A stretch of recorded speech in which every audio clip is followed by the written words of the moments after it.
Everyone, welcome back to my channel शिक्षा competition. छायावाद के महत्वपूर्ण प्रश्न हम यहाँ पर देखने वाले हैं जो हिंदी एग्जाम के लिए सबसे ज़्यादा इम्पोर्टेंट रहने वाले हैं। किसी भी हर एग्जाम में यहाँ से क्वेश्चन है जो बार बार पूछे जाते हैं। तो छाया हम यहाँ पर पढ़ेंगे। छायावादी प्रवृत्ति की रचना सबसे पहले दिखाई पड़ी थी। छायावादी प्रवृत्ति की रचना सबसे पहले किसकी रचनाओं में दिखाई दी? मुकुटधर पांडे, सुमित्रानंदन पंत, सूर्यकांत त्रिपाठी निराला या फिर श्रीधर पाठक। तो हमारा यहाँ पर राइट ऑप्शन हो जाएगा मुकुटधर पांडे। मुकुटधर पांडे जी को ही लिखित रूप में छायावाद शब्द का प्रयोक्ता भी स्वीकार किया जाता है। ये भी आपको बात याद रखनी है। दूसरा क्वेश्चन है हमारे यहाँ पर, आधुनिक काल के तीसरे उत्थान की प्रमुख साहित्यिक प्रवृत्ति है। आधुनिक काल का तीसरा जो उत्थान है इसकी प्रमुख साहित्यिक प्रवृत्ति क्या है? प्रगतिवाद, प्रयोगवाद, हालावाद या फिर छायावाद। तो छायावाद हमारे यहाँ पर सही ऑप्शन है, क्योंकि अभी हम छायावाद ही पढ़ रहे हैं। रामचंद्र शुक्ल जी के अनुसार ये प्रथम उत्थान, द्वितीय उत्थान, द्विवेदी युग और तृतीय उत्थान छायावाद को नाम दिया गया है। प्रसाद की गीत कला का उत्कृष्ट रूप उनके किस संकलन में दिखाई देता है? जयशंकर प्रसाद की गीत कला का उत्कृष्ट रूप उनके लहर संकलन में, लहर में दिखाई देता है। लहर इनका एक काव्य संकलन है, ठीक है, इसको याद रखना है। बाकी सारी जो रचनाएं हैं वो जयशंकर प्रसाद की हैं। अगर आपको क्लास पसंद आई, क्वेश्चन आपको अगर अच्छे लगते हैं तो कमेंट बॉक्स में आप बता सकते हैं मुझे। लाइक कर लीजिए, वीडियो को लाइक कर देना और सब्सक्राइब जरूर कर लेना चैनल को। किस कवि की कृति को छायावाद का घोषणा पत्र कहा गया है? तो किस कवि की कृति को छायावाद का घोषणा पत्र कहा जाता है? सुमित्रानंदन पंत, जयशंकर प्रसाद, महादेवी वर्मा या राम कुमार वर्मा। तो यहाँ पर हमारा राइट ऑप्शन हो जाएगा सुमित्रानंदन पंत। सुमित्रानंदन पंत का जो पल्लव इनके द्वारा लिखित जो काव्य संग्रह है इसी को ही छायावाद का घोषणा पत्र या मैनिफेस्टो के नाम से जाना जाता है। नेक्स्ट क्वेश्चन है, कामायनी को छायावाद का उपनिषद किसने कहा है? कामायनी के बारे में बहुत सारे मत हैं जो अलग अलग विद्वानों के द्वारा दिए गए हैं। एक क्लास में हम कंप्लीट इनको देखेंगे। तो कामायनी को छायावाद का उपनिषद किसने कहा है ये बताना है। डॉक्टर नगेंद्र, गजानन माधव मुक्तिबोध, इंद्रनाथ मदान या फिर शांति प्रिय द्विवेदी। तो हमारा यहाँ पर राइट ऑप्शन हो जाएगा शांति प्रिय द्विवेदी ने छायावाद का उपनिषद कहा है कामायनी को। कामायनी एक महाकाव्य के रूप में स्वीकार किया जाता है जो कि जयशंकर प्रसाद के द्वारा लिखा गया है। नारी तुम केवल श्रद्धा हो पंक्ति किस रचना में है? नारी तुम केवल श्रद्धा हो ये पंक्ति किस रचना की है? तो बहुत ही फेमस पंक्ति है और बहुत बार पूछी जाती है। ये कामायनी की है, ठीक है। कामायनी में 15 सर्ग हैं जो कि जयशंकर प्रसाद के द्वारा लिखा गया एक महाकाव्य है। किस छायावादी कवि को प्रकृति का सुकुमार कवि कहा जाता है? प्रकृति का सुकुमार कवि किसे कहा जाता है? पंत, प्रसाद, वर्मा या फिर द्विवेदी। तो ये सुमित्रानंदन पंत जी को प्रकृति का सुकुमार कवि कहा जाता है। इनका आपको याद रखना है। और नेक्स्ट क्वेश्चन है हमारे यहाँ पर, धिक जीवन जो पाता ही आया है विरोध। धिक जीवन जो पाता ही आया है विरोध, इस पंक्ति में किसके जीवन सत्य की अभिव्यक्ति मिलती है? निराला जी, हनुमान जी, लक्ष्मण जी या विभीषण जी। तो इनमें से कौन है? निराला, हनुमान, लक्ष्मण या विभीषण। धिक जीवन जो पाता ही आया है विरोध, ये सूर्यकांत त्रिपाठी निराला जी ने अपने बारे में ही कहा है। ये इन्हीं की पंक्ति है, ये भी याद रखना। छायावाद की प्रमुख प्रवृत्तियां कौन सी हैं? छायावाद की प्रमुख प्रवृत्तियां कौन सी हैं? अलंकारिक, साहित्यिक, शैलीगत या प्रायोगिक। तो यहाँ पर हमारा राइट ऑप्शन हो जाएगा शैलीगत, ठीक है। शैलीगत, विचारगत और विषयगत ये तीनों प्रवृत्तियां किसकी हैं? तो ये छायावादी प्रवृत्तियां हैं, शैलीगत, विचारगत और विषयगत, ठीक है। ये आप याद रख लीजिए। हरिऔध जी का जो प्रिय प्रवास महाकाव्य है इसमें सर्गों की संख्या कितनी है? हरिऔध जी का ये खड़ी बोली का प्रथम महाकाव्य स्वीकार किया जाता है। आधुनिक युग का खड़ी बोली का प्रथम महाकाव्य स्वीकार किया जाता है प्रिय प्रवास, जो कि हरिऔध जी के द्वारा लिखित है। हरिऔध जी द्विवेदी युग के कवि हैं, ये भी आप इनसे याद रख सकते हो। और इसमें 17, 19, 21 या 23। तो हमारे यहाँ पर राइट ऑप्शन हो जाएगा 17 सर्ग हैं इसके अंदर, ये याद रखना है, ठीक है। एक और इसी में आता है साकेत। साकेत में कितने सर्ग हैं ये भी याद रखना है। तो 12 सर्ग हैं और कामायनी में 15 सर्ग हैं। ये तीनों के जो सर्ग हैं इंपॉर्टेंट है। निराला जी के अनुसार हिंदी में मुक्त काव्य किस छंद की बुनियादी पर सफल हो सकता है? निराला जी के अनुसार हिंदी में मुक्त काव्य किस छंद की बुनियादी पर सफल हो सकता है? रोला, दोहा, चौपाई या कवित्त? तो हमारे राइट ऑप्शन हो जाएगा कवित्त। निराला जी कहते हैं कि हिंदी में जो मुक्त काव्य है वह कवित्त छंद की बुनियादी पर सफल हो सकता है। कलाधर उपनाम से रचना करने वाले का नाम क्या है? कलाधर उपनाम से रचना कौन से कवि हैं जो करते थे? सुमित्रा नंदन पंत, निराला, महादेवी वर्मा या फिर जयशंकर प्रसाद? तो हमारा राइट ऑप्शन हो जाएगा जयशंकर प्रसाद। ये कलाधर उपनाम से रचना करने वाले थे। इनका अगर बाल्य नाम की बात करें तो इनका बाल्य नाम था झारखंडी। बाल्य नाम था इनका झारखंडी के नाम से इन्हें जानते थे लोग। ये भी याद रखना है। नेक्स्ट है यहाँ पर दुख ही जीवन की कथा रही, क्या कहूँ आज जो नहीं कही? दुख ही जीवन की कथा रही, क्या कहूँ आज जो नहीं कही। ये काव्य पंक्तियाँ किस कृति में से ली गई हैं? आंसू, सरोज स्मृति, राम की शक्ति पूजा या निर्झरनी? तो ये ली गई है सरोज स्मृति। ये एक शोक गीत है। ठीक है, ये शोक गीत है, आज तक का सबसे लंबा और सबसे प्रसिद्ध शोक गीत है, जो कि निराला जी ने अपनी बेटी, उनकी बेटी थी सरोज, जिसकी 18-19 साल की उम्र में मृत्यु हो गई थी। तो उसके बाद उन्होंने अपनी बेटी के याद में ये शोक गीत लिखा था। स्नेह निर्जर बह गया है, रेत ज्यों तन रह गया है। उपर्युक्त ये जो गीत है वो किस कवि का है? स्नेह निर्जर बह गया है, रेत ज्यों तन रह गया है। ये जो गीत है ये है सूर्यकांत त्रिपाठी निराला जी का। ठीक है, सूर्यकांत त्रिपाठी निराला का ये गीत है और ये गीत इनके अनीमा काव्य संग्रह में संकलित है।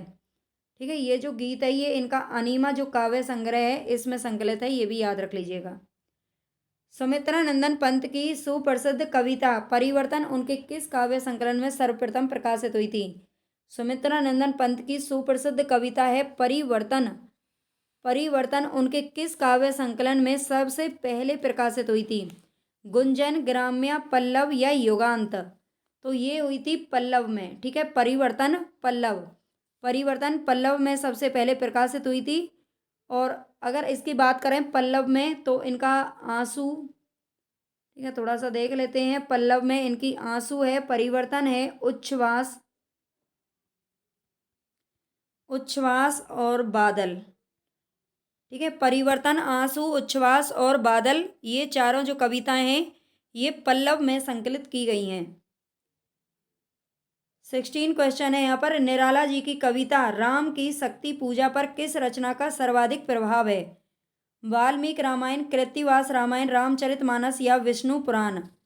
तो निराला जी की कविता राम की शक्ति पूजा पर किस रचना का सर्वाधिक प्रभाव है? तो ये है कृत्तिवास रामायण का। ठीक है, कृत्तिवास रामायण का प्रभाव है। इसी के आधार पर इन्होंने राम की शक्ति पूजा है जो लिखा गया है, ये ध्यान रखना है। और ये इनका अनामिका जो काव्य संग्रह है उसमें संकलित है राम की शक्ति पूजा। अंग्रेजी में जिसे रोमांटिसिज्म कहते हैं, हिंदी में उसे क्या कहते हैं? तो यहाँ पर हम छायावाद पढ़ रहे हैं तो बिल्कुल छायावाद ही कहते हैं, लेकिन जब पेपर में इस तरह से क्वेश्चन आएगा तो नहीं पता है आपको कि किसके बारे में पूछा गया है, तो इसलिए इसको याद रख लेना। अंग्रेजी में जिसे रोमांटिसिज्म कहते हैं उसे हिंदी में छायावाद कहा जाता है। पंत जी की ग्राम्य कृति का संबंध किससे है? पंत जी की जो ग्राम्य है इसका संबंध किससे है? ग्रामीण परिवेश से, प्रगतिवादी दृष्टि से, कल्पना लोक से या नई कविता से? तो ये ग्रामीण परिवेश से इसका संबंध है, ग्राम्य नाम से ही पता चल रहा है, ग्राम्य है ना, गांव से, यानी कि ग्रामीण परिवेश से ये संबंधित रही है इनकी रचना। और ये इनकी एक मुक्तक कविता है, ये भी याद रख लेना, ये मुक्तक कविता है इनकी।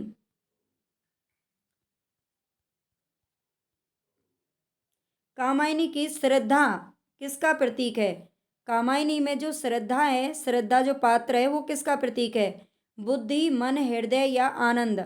तो ये हृदय का, कामायनी की जो श्रद्धा है, श्रद्धा देखो कहाँ से, हम हमारे अंदर जब किसी के लिए श्रद्धा उत्पन्न होती है, भगवान के लिए, किसी के भी लिए, तो वो श्रद्धा कहाँ से निकलती है? हृदय से। ठीक है, श्रद्धा का सीधा संबंध होता है हृदय से। साहित्यिक क्षेत्र में सर्वाधिक विरोध किसका हुआ था?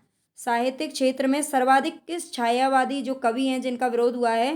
प्रसाद, निराला, दिनकर या हरिऔध? तो ये हुआ है निराला जी का। ठीक है, इनका नाम ही निराला है और इनका सबसे ज़्यादा विरोध भी हुआ है। वैसे अच्छे थे काफ़ी, इन्होंने जो अपनी साहित्यिक कृतियाँ हैं बहुत बढ़िया लिखी हैं। अरविंद दर्शन से बहुत ही प्रभावित थे कौन? निराला जी, जयशंकर प्रसाद, सुमित्रा नंदन पंत या फिर महादेवी वर्मा?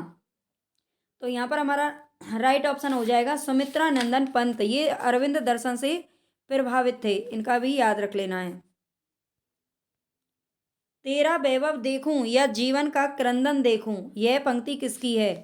तेरा वैभव देखूं या जीवन का क्रंदन देखूं, ये पंक्ति किसकी है? निराला, अग्गे, महादेवी वर्मा या बच्चन सिंह? तो यहाँ पर हमारा राइट ऑप्शन हो जाएगा महादेवी वर्मा। तेरा वैभव देखूं या जीवन का क्रंदन देखूं, और ये महादेवी वर्मा छायावादी जो स्तंभ हैं, 4 माने जाते हैं छायावादी युग के, उनमें से एक इनको भी माना जाता है। इनमें से कौन उत्तर छायावादी कवि नहीं है? नरेंद्र शर्मा, रामकुमार वर्मा, बच्चन या अंचल? उत्तर छायावादी इनमें से कौन नहीं है? तो रामकुमार वर्मा हैं जो कि उत्तर छायावादी नहीं है। ठीक है, इसके अलावा नरेंद्र शर्मा,